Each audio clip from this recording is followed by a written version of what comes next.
Artificial intelligence is one of the most significant developments in human history, and it seems to be directly linked to the prophecy about the mark of the beast. So in this video, I'm going to give you an overview of how the implementation of artificial intelligence is taking us all towards the mark of the beast of Revelation 13.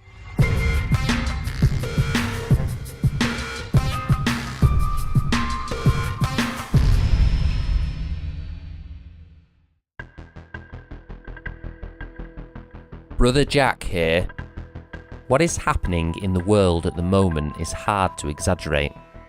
There seems to be a coming together of all that is most evil, most depraved, and most cruel, in such a way that already we are past the point of no return in a global slide to hell. Every day that passes, more and more people are becoming aware of just how totally trapped we are. In everything from global addiction to porn, to frustrating interaction with invisible merchants who have made themselves virtually unaccountable in all of their dealings. Our computers tell us what to do now, when it was meant to be the other way around. No longer can we opt out of the latest application, for example. The choices are just install now or install later. And every word we write, every choice we make, and many of our movements are out there in something we call cyberspace, waiting to be used by all the forces that be, to stalk us with advertising, relentless profiling, and maybe elimination, if we are considered to be socially undesirable.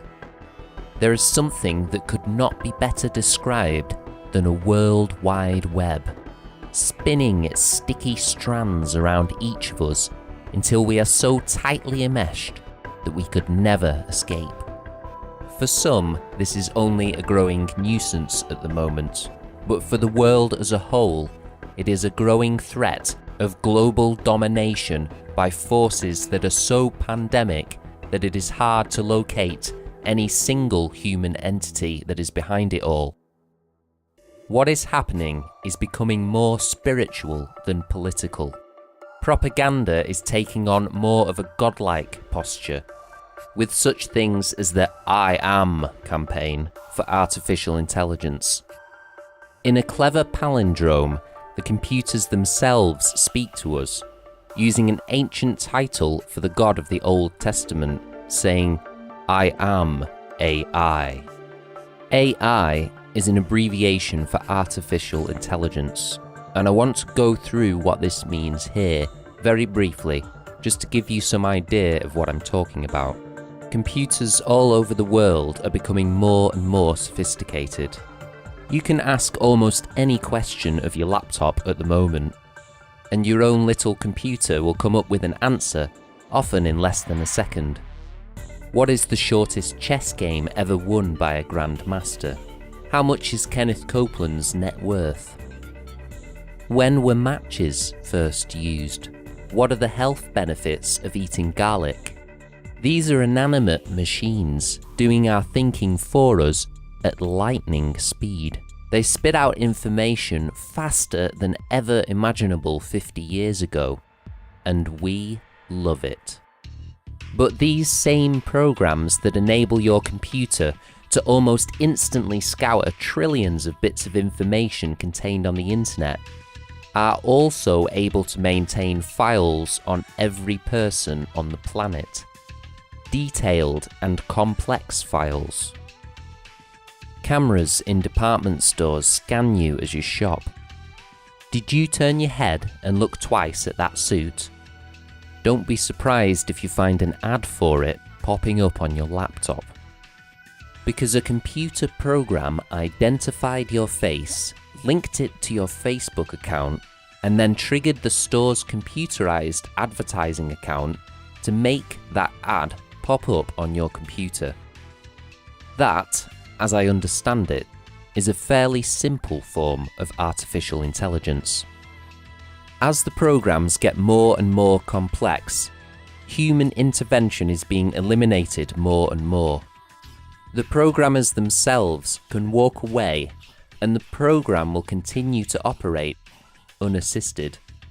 It can even be made to come up with improvements on its own programs, based on what priorities have been fed into it. Now picture this.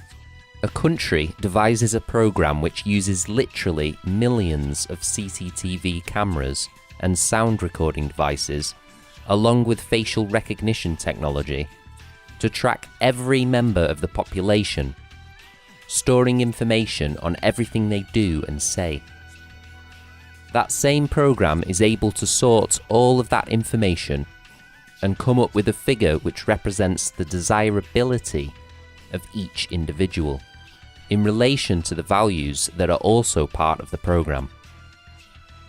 When the level of desirability drops below a certain figure, the program can then alert other computers which control transport, banking, and every form of government assistance, notifying them that this person or these people no longer exist. They are locked out of everything. And if that doesn't stop them, then drones, armed with poison darts, can be programmed, again without any human intervention, to locate these rebels and eliminate them. From start to finish, the surveillance, judgment, and execution can be carried out through artificial intelligence alone. No one needs to make decisions for it. Change in every area of our lives is happening too quickly for most of us to keep up with it, and it is happening exponentially. Before we can even think deeply about where this is all leading, we find ourselves there. So what does this have to do with the mark of the beast, the tiny microchip that we carry in our hands every time we make a purchase?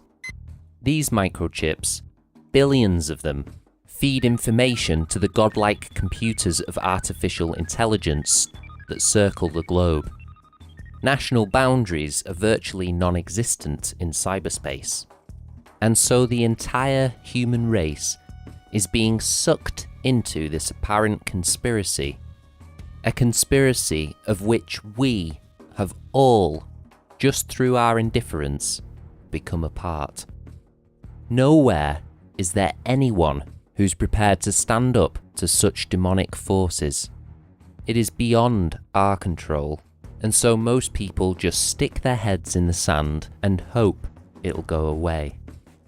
Now, all of this has been predicted in the Bible.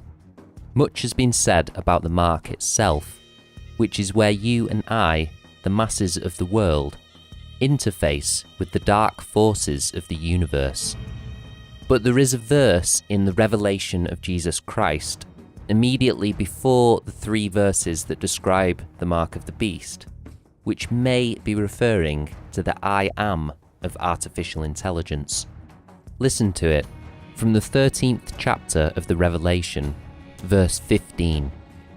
He had power to give life unto the image of the beast, that the image of the beast should both speak and cause that as many as would not worship the image of the beast should be killed. Even in 20th century technology, one would have naturally pictured a statue when reading this verse, because at that time it was hard to imagine an intelligent creation that did not have a body.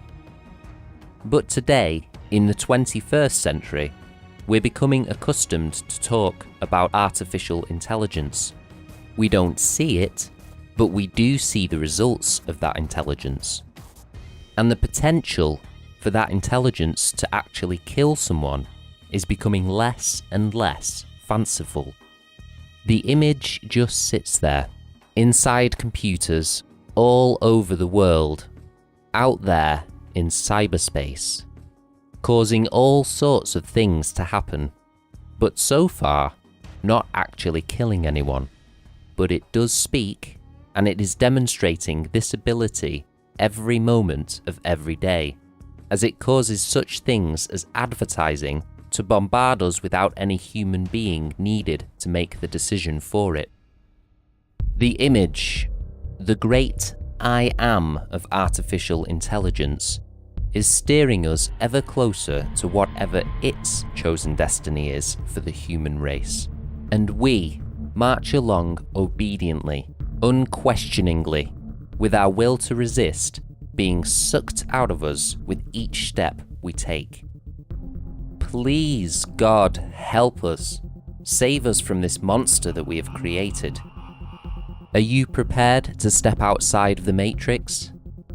To leave the world and all of its lies behind and start building God's alternative kingdom of faith and love?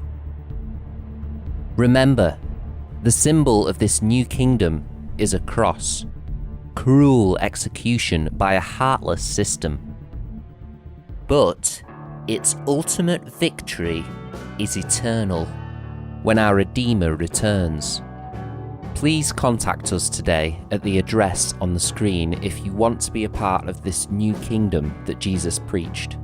Tell us something about your own spiritual journey and where you live so we can put you in contact with someone in your area of the world who is already living by faith, working for God and not the beast or his mark.